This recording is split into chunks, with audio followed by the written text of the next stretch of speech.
God is good? Everything going okay? We have another day of life, yes? Yes. Amen. I love the fall time. Fall is special. Special for a number of reasons, but one main reason. You know, when the air gets that little chill, and there's that damp in the air, and then the leaves start to change to beautiful colors, and of course the days start getting a little shorter, then you know what's coming, right? Yes. And I get excited about that because you know what's coming, that means Jesus is coming. That's what it means to me. I know you were thinking of something else, but the reason why fall means that Jesus is coming to me is because I remember our heritage, and I remember William Miller, and I remember the message and the movement and what was supposed to happen October 22, 1844. And the interesting thing is that, you know, William Miller never set a date. He never accepted the idea of setting a date. That was other people's idea. He just believed that Jesus was coming sometime around 1843, and then when they realized they missed the zero date, then he realized it was sometime around 1844. What's interesting that William Miller never set a date, and I find that intriguing.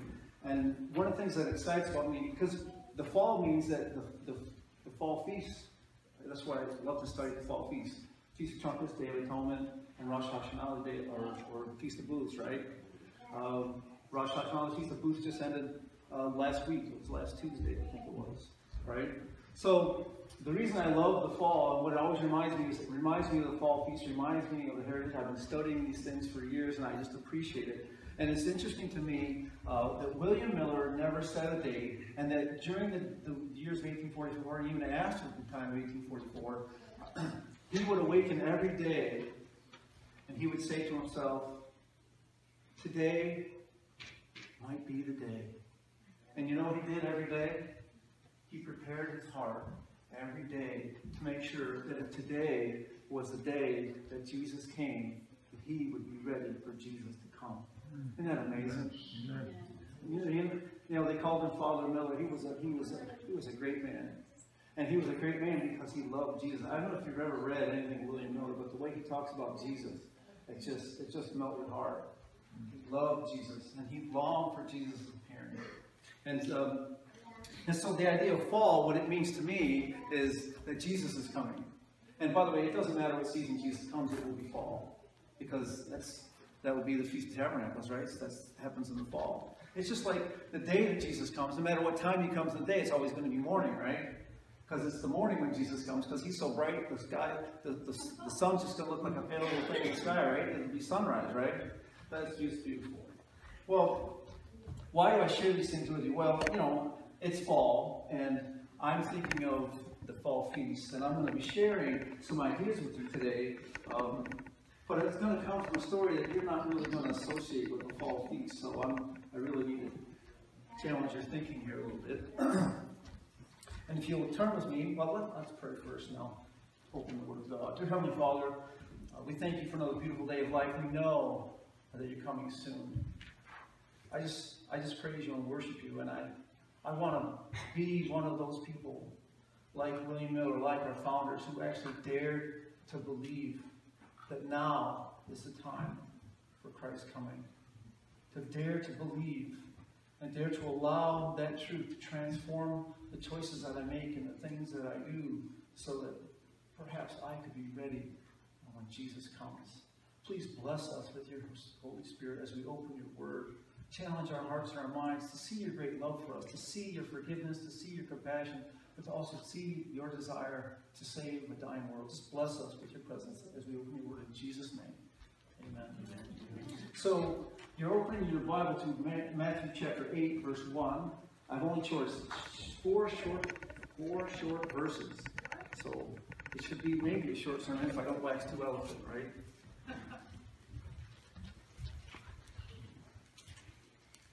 Yes. So, again, it just intrigues me, our heritage. Our forefathers dared to believe that now was the time that Jesus was coming. Think of that. They believed that Jesus was coming now. And they believed, and therefore, because they believed it, it transformed the way they lived their life. If you believed Jesus was coming, As Jesus was coming in 3 days, if you believe that, would you change what you're doing today? Would you change what you're doing tomorrow? Would it alter the way you think about the things that you're doing, the way you invest your time, your money, your energy, the way that you talk to or don't talk to your friends, the way you reach out to your neighbors or don't reach out to your neighbors? Would that change the way you think? I think it would. And I'm sure that that's what the Lord wants us to be doing in terms of transforming our thinking, the way we look at other people, the way we would hopefully reach out to other people. That's why I started this, Jesus filled with compassion reached out. That actually comes from the Mark version of the story. We're going to look at the leper story in Matthew 8, verses 1 through 4. This phrase actually comes from Mark's story in Mark 1, verse 41, where it says when Jesus saw the leper, he said he was filled with compassion and he reached out. Filled with compassion. I love that idea. Right? So, Matthew 8, verse 1. And it says, when he, and who's the he? Jesus. So we're talking about the right thing. We're actually the right person. It says, when he, Jesus, had come down from the mountain. What mountain is he coming down from? Transfiguration. No, you jumped a little bit. That's Matthew 17. No. When you go back to Matthew chapter 5, and Matthew chapter 5, 6, and 7 is the Sermon on the Mount. Sermon on the Mount. Very good. So Jesus is coming down from the mountain. He's been on the mountain, the Sermon on the Mount. Now, this is important in terms of the symbolism and the imagery that's going on here, because Matthew is trying to put into our minds a truth that we may not see and may not catch if we don't read closely. Jesus is coming down from the mountain, but it's not just Jesus coming down from the mountain, it's somebody else that's coming down from the mountain. Okay? Well, let me show you. He gives you the hint. If you look in verse 4, he mentions somebody's name specifically. Matthew chapter 8, we're looking at verse 4. He mentions somebody's name. Moses. You see, when Jesus goes up the mountain, if you go to Matthew chapter 5, verse 1, it says, and seeing the multitudes, he, Jesus, went up the mountain, and when he was seated, his disciples came unto him, and then he opened his mouth and began to teach them, and then he begins the Beatitudes. What he's telling us, Matthew is telling us that this is about the kingdom, and he's using Moses. Jesus is following the footsteps of Moses. Notice what he says, the first beatitude, blessed are the poor in spirit, for theirs is the kingdom. The kingdom. If you want to know more about the kingdom, we're having a study about that on Thursday evenings. This is rich with kingdom dynamic stuff. And some of it you're not going to understand because we haven't got there yet, but I certainly, I'm going to try to allude to it. I can't help but share it. But anyway, the idea here is that if you look at the story of Matthew, he talks about out of Egypt I have called my son, and then he talks about Jesus going into Egypt, and Jesus comes out of Egypt, and then he's baptized. That's the Red Sea. And then after the Red Sea, a baptism and the temptation in the wilderness for 40 days, because Israel went with Moses into the wilderness. Then after he has that experience, then the next thing he's going to have is called the Sinai experience in Exodus. And here's the Sinai experience, Matthew 5, 6, and 7 is the Sinai experience and does Jesus refer to the law at Sinai? He says, the law says, thou shalt not commit adultery, but I say, the law says, thou shalt not murder, but I say, so does Jesus do away with the law? No, he makes it more real, more personable, right? So it's not just the behavior on the outside. He's challenging us to look on the inside. So here, the new Moses is on the mountain. He's instructing people about the law of the new kingdom. And this kingdom dynamic, this kingdom idea is in Matthew's mind because it's in Jesus' mind. And so Jesus is the Moses who's on the mountain. And then Moses is going to come down the mountain. What happened when Moses came down the mountain? People were... Well, yeah, you're thinking of Exodus 32, that's right. They were worshiping the golden calf. But after he goes up the mountain again, and they wait, by the way, another 40 days, because he's up on the mountain making atonement for their sins. Then he comes down the mountain. What happens this time? His face is glowing, yes. And what happens to the people? They're afraid. He comes down the mountain and they part like water, right? Because they're afraid, because Moses didn't realize that the glory of God is shining on his face. Right? Yeah. So here's the new Moses. This is the new Moses. And he's coming down the mountain. But the beauty of this is, and I need to connect this with you. I got some pictures. Do you guys like when I do the picture thing? Yeah. You do? Okay. Because you're the only church, somehow I feel compelled to do PowerPoints so you can see pictures. The other churches I don't. And I'm just wondering if it's a blessing to you or not.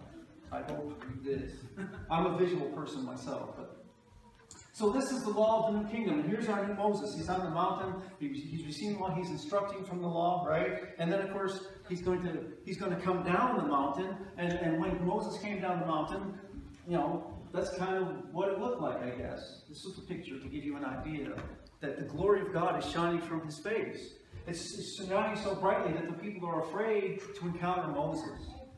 All right? Now, what's interesting here, and I want to, if you look at Matthew chapter 8 through 9, you're actually dealing with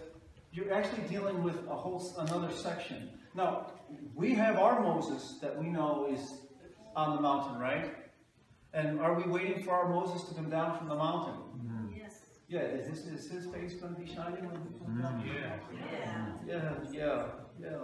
Hopefully we're not going to be running away in fear, right? Right.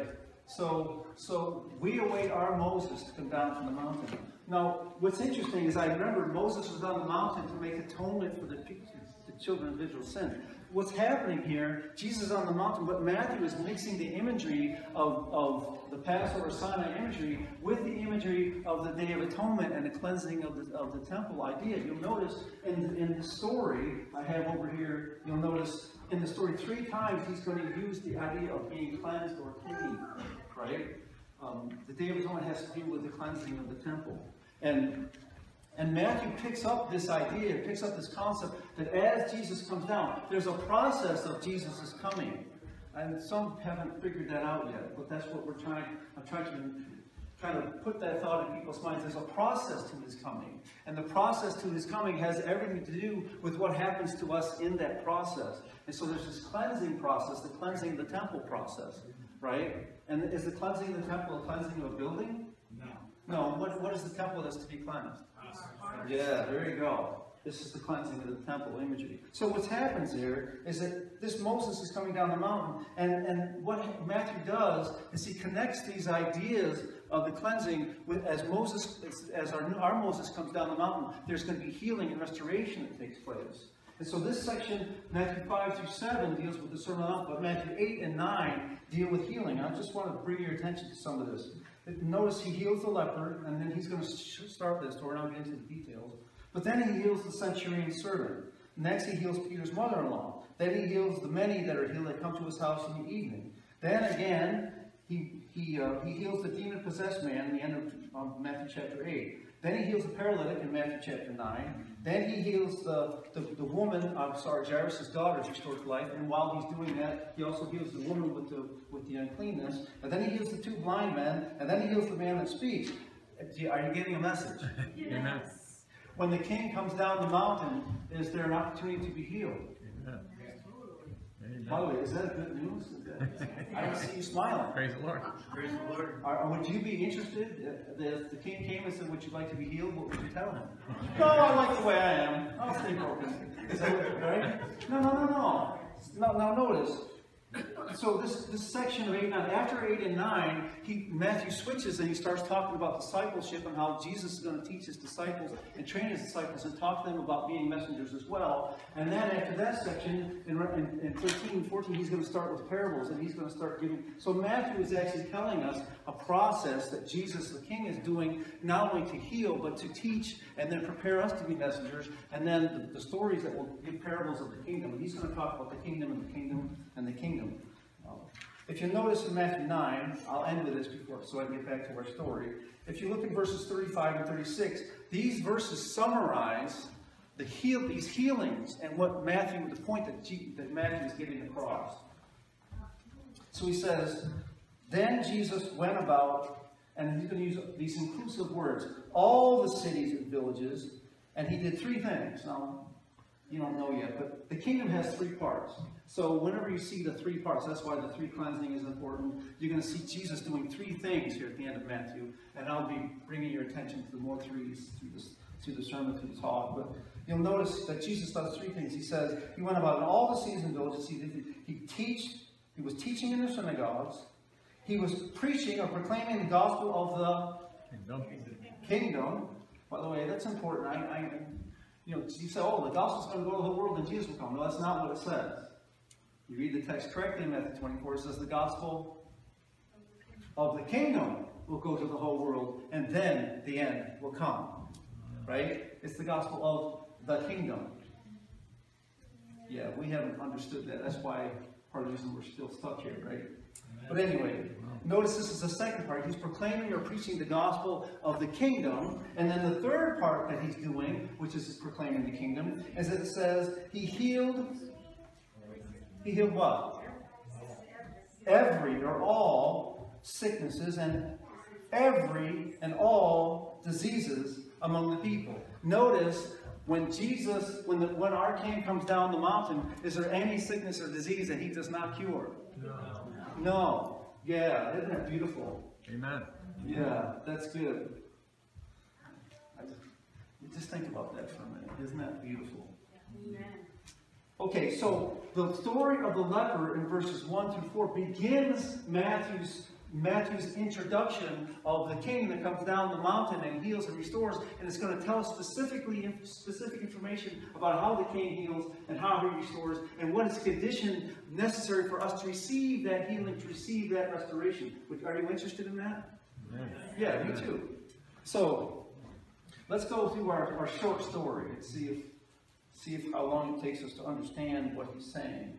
So he says, did I get my emphasis here? Yeah, well, there's the 3 angels' messages. Yeah, you're going to hear me talking about the 3, right? So here's the 3 angels' messages in Matthew 9. He's teaching, he's proclaiming the gospel of the kingdom, and he's healing every sickness, every disease. Everybody that has a need, that's willing to accept him, they receive restoration and life. Does that have anything to do with the 3 angels' messages? Amen. Yeah. Amen. Yes, it does. So, our king is coming down the mountain, and says, great multitudes followed him, and behold, a leper. I have some pictures of what a leper looks like. Leprosy was a contagious disease that was incurable. It was a sentence of death. In the Old Testament, if you had leprosy, then you were considered a dead person. You did not exist anymore. You were dead to your family. You were dead to society. You were dead. You did not exist. You were to leave society and your family, society and people. You were to live out in the wilderness, and you would live out on your own. And you, if you ever encountered people, you were supposed to tear your clothes and yell, unclean, unclean, and everybody would run away from you because they did not want to catch leprosy. Right? Now, leprosy, by the way, is still around in our world. They figure there's about 150 million people on the earth that still has leprosy, but it's mostly in third world countries like Asia and Africa, India and Africa. I've been to India. I've seen some of the beggars on the streets have leprosy, and the no fingers. It's true. What happens in leprosy? Your skin gets scaly and stiff, and what happens? You literally start decaying. And so the ends of your fingers fall off, and then more of your finger falls off, or your nose may fall off, or your ear falls off. And what happens is these people became very unseemly, very scary in terms of presentation. And so this idea of becoming a leper, they actually believed, and they were actually taught that this was a judgment of God. This was the finger of God was upon them, that they were being cursed because of their sin. That not only were they dead, not accepted to their family, not accepted to their friends, they couldn't communicate with anybody. They couldn't touch or be touched, anybody. Not only that, but they were under the curse of God. That God did not love them, God did not accept them, God did not value them, God did not care about them. They had no hope to be saved, no hope to be accepted. They were lost, helpless and hopeless, with no hope. You see why people feared leprosy. The Bible uses, and Mrs. White describes leprosy as a symbol of sin itself. Sin results in death. Right? And sin has cut us off from God, and sin causes all these issues. So when it says that behold a leper, there isn't a worst case scenario that the king could encounter when he came down the mountain than when he encountered a leper. Right? Then it says, behold a leper. And then it says that this leper came. Now, I want you to spend a minute thinking about the challenges that this leper had. He lived out away from society. He didn't talk to people. So how is he going to know where Jesus is? How is he going to know? Jesus is a wandering teacher, right? So how is this leper going to find Jesus? How is this leper going to know where Jesus is and locate him so he can find him and then he can actually ask him to heal him? How is the leper going to find him? It's like walking around Vermont trying to find Dom. How's that going to happen? And you can't talk to anybody. No, you just have to walk around and find him on your own. That sounds like a little bit impossible, doesn't it? Couldn't the lepers come through town as long as they had like bells or something on it? Well, they would have to yell unclean, unclean, but usually what they had is like, when they would have little groups of lepers, like later Jesus is going to encounter 10 lepers and they're going to be in a certain place. There was these kind of like little leper colonies, and people, gracious people, would go out and leave food for them so they had something to eat. But they didn't go into town. If they encountered people, they would be crying unclean, unclean, and it was very uncomfortable, very socially unacceptable for them to go into villages, because then you have little kids and all this other stuff, and people did not want these contagious people around anybody, right? So they stayed out into lonely places. They were basically isolated and all alone. They lived alone, right? They were basically walking dead people. That's what they were. So this leper has these huge, great challenges to find Jesus. That should be very interesting. Do you have any challenges finding Jesus in your life? Yeah, there's these huge challenges. And he's tempted to give up. Oh, this is too much. This is impossible. I can't do this. It's too much work. It's too hard. But no, he hears stories that Jesus has healed people, that Jesus accepts people. And he starts... in his mind, this faith starts growing that, you know what, perhaps Jesus would even accept me. Perhaps Jesus would forgive me. Perhaps Jesus would even heal me. Maybe Jesus would accept me. And so he determines in his mind he's going to find Jesus. He determines in his mind he's going to find Jesus. Now, by the way, who is drawing the leper to Jesus? It's God. The Holy Spirit is drawing the leper to Jesus. Now, he doesn't recognize it. He doesn't realize it. But that which is impossible is not impossible with God. God is the one drawing him. By the way, God's the one drawing you to him. Amen. Right? And so God is drawing this leper. Now, it's not just the impossibility of trying to find him, but it's also the social stigma connected with the idea of trying to encounter Jesus. The leper has to deal with this risk factor that what if I go and present myself to Jesus and he says, you're a sinner, you're not under the curse of God, I'm not accepting you, why are you here? You're not supposed to be here. Right? By the way, has he encountered that before? What do you think the priests said to him, or the religious leaders were saying to him when he showed up? Right? So does he have that doubt in his mind that maybe, just maybe, I'm not good enough, I'm not acceptable enough, I'm not going to be accepted? Does he have that risk? And then when he does find Jesus, you'll notice it says it's a great multitude follows Jesus. So he has to not only deal with his own inward deal of pressure and stress and doubt and fears, trying to diminish his faith, but he also deals with the social pressure. When he's walking towards Jesus, the crowd is telling him, are they saying, oh, hi, and being nice to him? No. What are you doing here? You're not supposed to be here. And they actually try to stop him. There's all kinds of pressure for him not to come into the presence of people and to come into the presence of Jesus. And this is why he says the disciples try to stop him from coming to Jesus. They're afraid for Jesus because he has leprosy. And what's interesting here is that this leper has to he's convinced himself, he's set it in his mind, and he's determined. He set his mind like flint. He's going to find Jesus. He's going to encounter Jesus. He's not going to allow anything or anyone else to stop him from finding Jesus. He's going to fix his mind. He's like a man that doesn't hear. He's like a man that doesn't see. He's not stopping. He doesn't care what the distractions are. He doesn't care what other people say. He doesn't care what other people think. He doesn't care what society says is right or wrong, is okay or not okay. He does not care. He is going to find Jesus. He has to find Jesus. Amen. Amen. So it says, behold, think about this. A leper came. Yeah. He finds Jesus. It says the leper came and worshiped. Wow.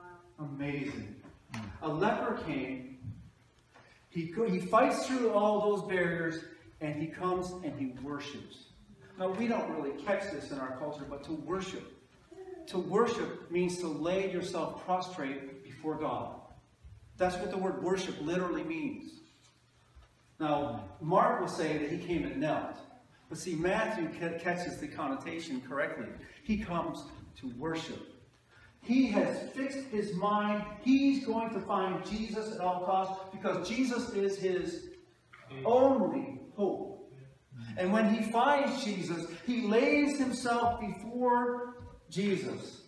He surrenders everything. He gives everything up. There's nothing. There's no pride. There's no selfishness. There's nothing that he's holding on to. There's nothing more valuable. Jesus is everything to him. And he's not interested in anything or anyone else. He's interested in Jesus. Yeah. And so when he comes, he worships Jesus. He lays himself in front of Jesus. And notice the words that come from his mouth. He says, Lord. Now, if you know anything about the Gospel of Matthew and the other Gospels, Mark, the story of the leper is in Mark chapter 1. This is right after the Sermon on the Mount. Jesus has just begun his ministry. How many people are calling Jesus Lord? How many people are acknowledging Jesus as the self-existing eternal one, the King of creation, the Savior of the world, the Messiah? How many people? Not very many. The disciples haven't even figured out what's going on at this point. Right? The discussion that Jesus, when he turns and says, who do you say that I am, to his disciples, that happens later. Right? So the disciples are still wrestling. They don't even realize who Jesus is yet. But the leper understands something. His need has brought him to realization of a truth that others have not yet seen. And he bows himself, lays himself in front of Jesus, and he says, Lord. Wow. If you are willing, Lord, if you are willing, you can. You can make me clean. Lord, if you are willing, you can do something for me. You can do something in me. You can do something to me. You can do something through me that nobody else can do. Lord, you are the Lord. If you are willing, if you will accept me, if you will love me, if you will give me your forgiveness and your compassion, your mercy, if you are willing, you can make me whole. You can make me clean. You can make me right. You can restore me. You can give me life. I'm a walking dead person. You can take me from death and bring me to life. Praise God. Praise God. You can make me clean. You can make me whole. You can make me right.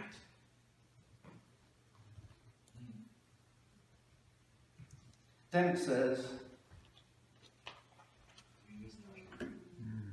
Jesus put out his hand and he touched him. Now, we don't know. It doesn't tell us how long this person was a leper. I don't know how long if you've ever, a person that's been gone without human touch. Right? But I don't know how many years this guy was a leper. But nobody he has touched, no one has touched him in years. He doesn't know what a touch feels like anymore. He's a walking dead person, isolated, on his own, by himself, considered dead, no value, not accepted, not cared for, not loved. Doesn't hear words of love and acceptance and forgiveness. No, nothing. And he comes to Jesus, and Jesus communicates to him something that Jesus could not communicate in any other way. Jesus touches the untouchable. Jesus loves the unlovable. Jesus accepts the unacceptable. Jesus cares for those who nobody else cares for. And Jesus is not afraid of defilement by touching the sinner. No, he's touching the sinner to convey a message to that sinner that he is accepted, that he's loved, that he's valued, that I'm not afraid. God is not afraid to come down to us and touch us where we are. Hallelujah. Amen. Amen. Amen. So Jesus, the first thing he does is demonstrate his love. He touches this person. Then Jesus is going to say to him, I am. Don't go over that phrase too fast. What is he saying? I am. Saying God. I am the self-existing eternal one. I am the creator of the universe. I am the one who can make you whole. I am the one who can restore you. I am the one who loves you. I care about you. I forgive you. I give you my mercy, my compassion, and my grace. I give you everything. I am. I am the great I am. I am, and I can heal you. Notice what he says. I am, and then he says, be cleansed. And what happens when he says, be cleansed? Immediately. What happens when the I am speaks? It happens. Creation takes place. I am, be cleansed. And the next word after that in the text says what? And what word is it? Immediately. Immediately. When God speaks, when the great I am speaks, does it take, well, over time? Well, maybe if you do this, if you do 50 push-ups, then maybe in the future I just might. Right?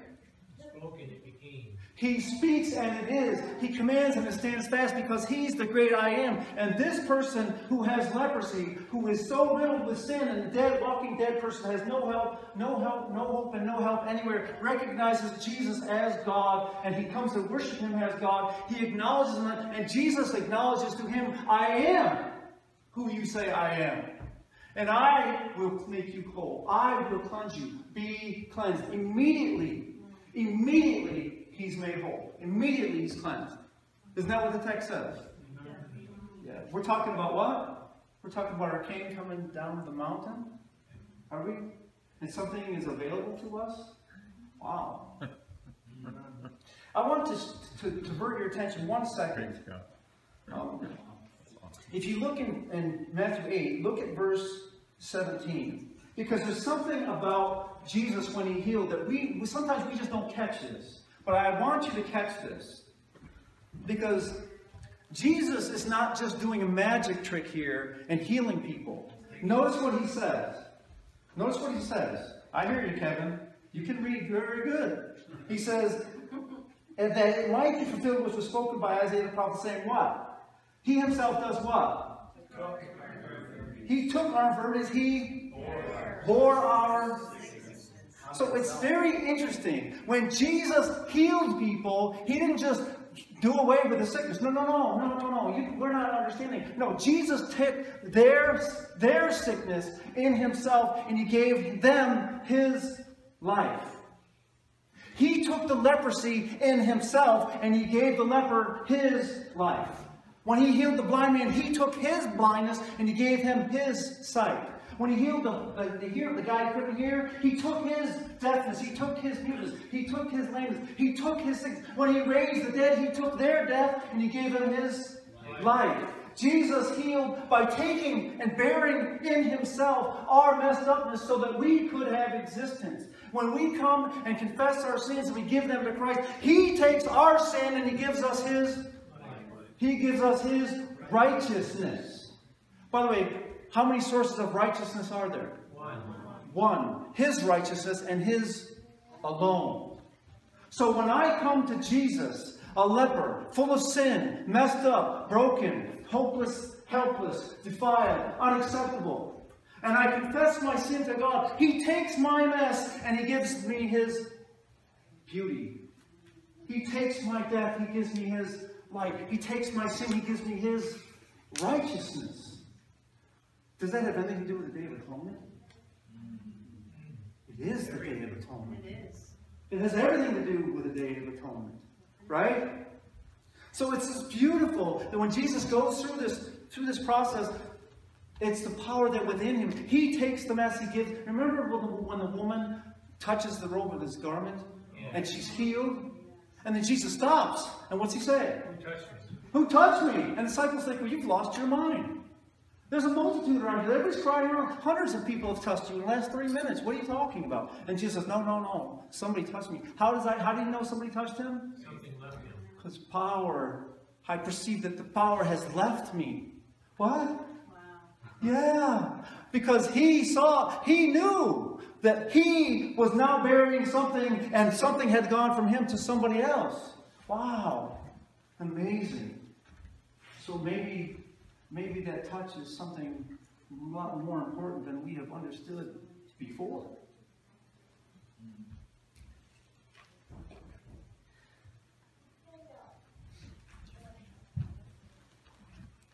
Immediately, He was cleansed. Yes? What do you mean by He took the disease? I mean, you're certainly not speaking physically. He didn't become a leper. He didn't become blind and deaf. So can you expound on that a little bit? Well, what does the text say? He took it upon Himself, but what does that really mean? Yeah, what does that really mean? What does that really mean? And I think we'll be studying for eternity what that really means. Amen. Because the truth is, this self-existing eternal one becomes a dependent, finite creature, and He will always be that way. Right? So what does it mean when He bears our death and gives us His life? What does that mean? Yeah. Yeah, so that's a good question. I think that we'll be studying that for a long time. But you know what? Every time we get glimpses of it, guess what we're going to be doing? We're going to be falling prostrate before Him, worshiping, saying, thank you, Father. Thank you, the Lord. Right? You are the great I am. I don't know the fullness of what that means, Lord. That's a great question. And I think that's why we have eternity with this God, to realize that question and to learn that question and to have that concept developed in our mind. When we begin to understand what Jesus gave up for us so that we can have life, we will realize how beautiful and how valuable salvation is and how beautiful and how much God values us. Right? Yeah, because the more we learn about that, the more we will see His beauty. We have no concept of the idea of an eternal being becoming a dependent, finite being, locking himself in time and space when He has always been in all time and all space. We have no idea. We have no idea of a being that has an eternal relationship with His Father. For eternity He was one with His Father, and yet He chooses to become separated from His Father so that I can have life. That He bears my death so I can have existence. That I don't know what that means. I don't know. All I can do is fall down and worship. Amen. And then ask Him to give me the ability somehow to understand. Right? I'm listening to the story and it's just awesome. And I'm thinking of communion at the same time. When Jesus took off His outer garment and He was washing His disciples' feet. And when you look at this together, it's just like He was taking the dirt off of them. And where was He placing the dirt? Yeah. You know, if you look deeply into the communion, it's just powerful. Well, and yes, and of course, this is what the Day of Atonement teaches us. Yes, who bears the sin in the sanctuary? Jesus. The high priest. He Exactly. bears the sin in Himself. Eats this Right? stuff. I mean, what happened on the cross? Right. Is He not bearing our fruit? Do you see? It becomes very physical at that point, doesn't it? Yeah. By the way, the Bible says that Jesus was a lamb slain from the foundation of the world. That's Revelation 13, was it verse 5? But Jesus was a lamb slain from the foundation of the world. As soon as there was a sin, He started bearing the death. If He didn't bear the death, Lucifer would not be alive, the angels would not be alive, you and I would not exist. If He was not bearing the death in Himself, we would not be able to exist. Yes. He is the lamb slain from the foundation of the world. So that's a very good question, Warner. I wish I had the brain understanding to know that. But I plan on someday in eternity we'll talk and you can tell me what you've learned and I'll tell you what I've learned and then we'll all learn more and praise God. Let your Father's feet worship Him. Amen. So, immediately he was cleansed. Now, that's not the end of the story. Because Jesus has some directions that he's going to give to the leper. The first thing he tells him is, don't tell anybody. Very interesting. Don't tell anybody that I healed you. Why would Jesus say that? I don't know if To make it have the opposite effect. What's that? To make it have the opposite effect. There's a couple reasons why I'll share with you that he tells them this. The first thing, Jesus isn't into hype. Jesus isn't into this excitement and people coming to him. Oh, he's this wonder worker. Oh, he's this, this circus act thing. He's going, oh, look at Jesus. Lots of people follow Jesus for their own reasons. There's a great multitude following him. How many of them receive the benefits of him coming down the mountain? Why are they there? Good for the miracles to watch. Well, many people are trying to follow Jesus. They don't think really they're that bad, but they're hoping that they can get some benefit from associating themselves. Remember John 6? And after he feeds the multitude with the bread, and then Jesus tells them the true story about who the real bread is, and what do? They just walk away. And Jesus turns to the disciples, you going to leave me too? Why did they walk away from him? Because he's not satisfying their selfish desires. Right? So many people are attracted to Jesus and say they're a follower of Jesus, but they're not a follower of Jesus. They're there for their own selfish purpose, their own selfish reasons. They don't realize who he is. Nor did they realize their great need. And Jesus isn't into the fanfare. Remember when Jairus' daughter was dead and he goes to the house? There's all this fanfare and all this noise. And the Bible says that Jesus' spirit was jarred. He was uncomfortable around all this false excitement. He didn't like it. Jesus didn't function by emotion, and he didn't like people functioning by emotion. It was disturbing to him. Because that's not faith. So he clears the excitement and all the disturbance so that people can actually think and reason things through. So part of the reason that Jesus is telling him not to tell other people is Jesus doesn't want to be seen as some miracle worker person. He wants people to understand who he really is and what he's trying to do. Right? Now the other thing is that the priests are not his friend. The priests do not have a favorable attitude towards Jesus. And so what happens, if this leper goes to the priest and the priest realizes that Jesus has healed him, the priests are the ones that have to certify that he's actually healed. Right? And so if they know that Jesus healed him, and if they say that he's healed and they know Jesus healed him, then they're actually supporting the fact that Jesus can actually heal people. So if they know that Jesus healed him, they may say he's not healed, just so they're not supporting that Jesus is who he says he is. Right? So there's another reason, though, that Jesus sends this person to the priest to offer the gift. Because he's actually teaching, just as he does on the Sermon on the Mount. He's teaching and he's supporting the laws that he gave to Moses in the first place. He's not diminishing the commandments of God by his ability to heal and to forgive sin. Oh, Jesus heals me and he forgives me. That way I can do whatever I want. Doesn't matter what I do. No, that's not what the Bible teaches. No, this man is healed. He's set free. Now he's free to follow God's law. Now he's free to abide by God's law. Now he's free to support God's law. God's law gives freedom. It's the law of liberty. He's going to go to the temple. He's going to offer the gifts prescribed by Moses so that he can be clean. Very interesting. I don't know if you've read Leviticus 13 or 14 lately. Maybe some night that you're having a hard time falling asleep, you can open the book of Leviticus. Most people don't like Leviticus. But we love Leviticus, don't we, Jeff? Because it's full of rich, beautiful things about the gospel. But in Leviticus 13 and 14, it actually gives a description of what the person has to do, to the process to go through the ritual of being pronounced clean from leprosy. It's very interesting. The person is to bring 2 young doves, and over rushing water, he's to slay the one dove, sprinkle the blood on the other dove, and then set that dove free. What does that tell you? Who's the dove that dies? That's Jesus. And whose blood is sprinkled on the other dove? Jesus. And who's the other dove? That's you and me. That's us. That's you and me. No, that's you and me. Amen. Yes? He dies, his blood sprinkled on us, and we are set free. Yeah. Wow. Amazing. These rituals, these Old Testament rituals, they're just a bunch of hooey. No, they're teaching you the gospel. Amen. You're just not listening. God is good. And then what happens is that the person, after he offers this ritual, he's present himself to the priest, and the priest is to examine him. And then he has to wait 7 days before the priest is going to determine whether he is clean or not clean. And if there's any question after those 7 days, then he presents himself to his priest. The priest then makes him wait another 7 days. Right? By the way, after the Day of Atonement is the Feast of Tabernacles. And how long does Tabernacles last? A week. 7 days. Oh, wow. There's probably a connection there. Maybe. So Jesus commands this man to go and offer the gift prescribed by Moses and to talk to the priest. Now, it's very interesting that Jesus is interested in a couple things, and I'm going to try to wrap this up. I'm sorry I'm going so long, but I want to get your attention here. I want you to notice, as I've been sharing with you when I present the gospel, that the eternal gospel is always present.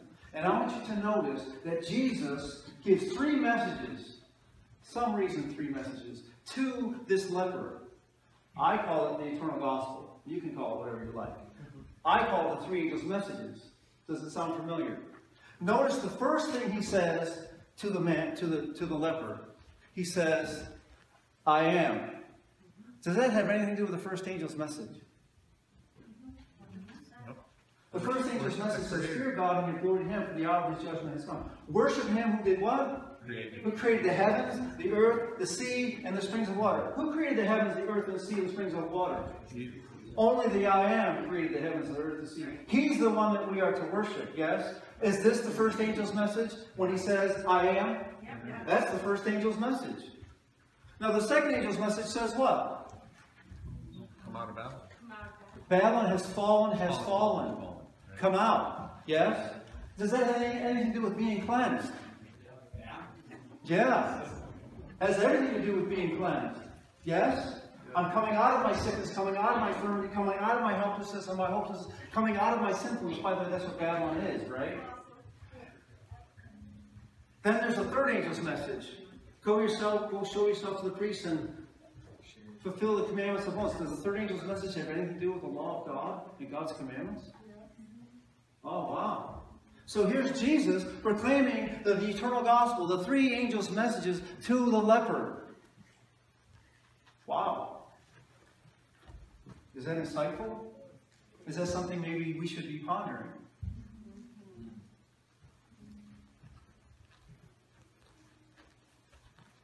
There are 3 groups of people in this story. This is just another 3 because it's kingdom dynamics. And here's where I want to challenge you. There's 3 groups of people in this story. First of all, the first group is the great multitude. They follow Jesus, but are they affected? Are they transformed by that relationship? No, they're kind of around Jesus, but nothing's really happening. I don't know if you know anybody like that. They claim to follow Jesus, but, the life's kind of the same. Nothing really changes. Everything's kind of whatever. No, they're interested in Jesus, and they're curious about Jesus, but they're not transformed by their relationship with Jesus. Then there's a second group of people, or the second person. He's the leper. Now, we don't have to talk about the leper, right? The leper sees his need, right? Knows his condition, right? But then there's a third group of people. They're the priests. Okay, let me ask you a question. Who is in the worst condition of the 3? Who's in the best condition of the 3? What? You mean the guy, the walking dead person, with all the sickness and the illness and all the pain, and all the suffering, he's in a better condition than the priest? Why? Let's go back to the sermon, to chapter 5, the law of the kingdom. Let's go back to chapter 5 and see what Jesus says about the requirements to enter the kingdom. He says, "Blessed are the poor in spirit, for theirs is the kingdom." So who are the poor? The poor are the people who realize their need. They don't have what it takes. They cannot produce what is necessary. They don't measure up to what is expected. They can't do it. They're helpless. They're hopeless. They're lost. They're sinners. They're broken. They're walking dead people. They have no hope. They are poor in the spirit. Jesus says, blessed are those who recognize themselves in that condition. Then he says, blessed are those who mourn. What are they mourning about? They're mourning about their broken, lost, helpless, hopeless condition. That's what they're mourning about, isn't it? And what do they do next? Blessed are the meek. Not only are they broken and helpless and hopeless and they're mourning about it, but they are humbling themselves before God. They are meek before God because they realize their condition. And then he says, blessed are those who hunger and thirst for righteousness, for they shall be filled. So if you're poor, you're hopeless, helpless, lost, and you realize your condition and your heart is broken because of your condition, and you humble yourself before God, and you hunger and thirst for His righteousness, then you will be filled with His righteousness, and you will have acceptance into His kingdom. Yes? But if you're a priest, and you're okay, yeah, I'm okay. No. Did the priest accept Jesus? No. Why not? I'm right already. They did other conditions. We're right already. Look at all the neat information we have. I know this, I know that, I know this, I know that. I know this book, right? I got a PhD in studying the Bible. But what do I need Jesus for? I can do it on my own. Not that I won't. So Matthew, in presenting the gospel of the kingdom and initiating this idea that the king is going to come down the mountain, describes three groups of people. And sorry, but the people that are prepared to receive him or are transformed by him is the smallest group. It's one person. The great multitudes that follow Jesus aren't touched by his experience. And the religious leaders, the people who see themselves religious and okay and all right with God because of what they think and they believe in their doctrines and all this other stuff, they don't even see a need for God at all. So he describes three groups. Which group are you in? Is the king coming down the mountain? Yeah. So which group are you in? Or should I say, which group is in you? Well, the truth be told, if we're honest with ourselves and we're the leper, what do we realize when we start looking? All three groups are in me. Yeah. There I am. Well, I see myself as a leper at times, but other times, well, I'm okay. And other times, well, I'm really smart, and you never ever choose to do something on your own. Don't ask God. Yeah, that's because you're pretty confident that you're pretty smart and you think you got it figured out. By the way, then you are a priest. Right? So Matthew is challenging us. He's telling us that the king is coming down the mountain and that atonement, restoration is available for anyone who's willing to see and acknowledge their need and come to Jesus and humble themselves before God and acknowledge their helplessness and their hopelessness and their walking dead people, and the King of Glory will give them life. Wow. Are you interested in a king like that? Praise God. Jesus, filled with compassion, reaches out to us. And then Jesus is so filled with compassion that not only is he reaching out to us, but notice Jesus is purposely sending the leper that is healed back to the group that's in the most danger of being lost. Jesus is trying to save the most lost people he can find. And the most lost people he can find are the ones that are in his house claiming to know him and be his people already. Right? Yeah. So Jesus sends him back, and the leper becomes the three angels' messages now to the priest. He becomes a living demonstration of the great I Am's power to restore. He comes, he offers his gift at the altar, and then he's declared to be clean, which is a demonstration. Jesus says to be a testimony. Notice what he says.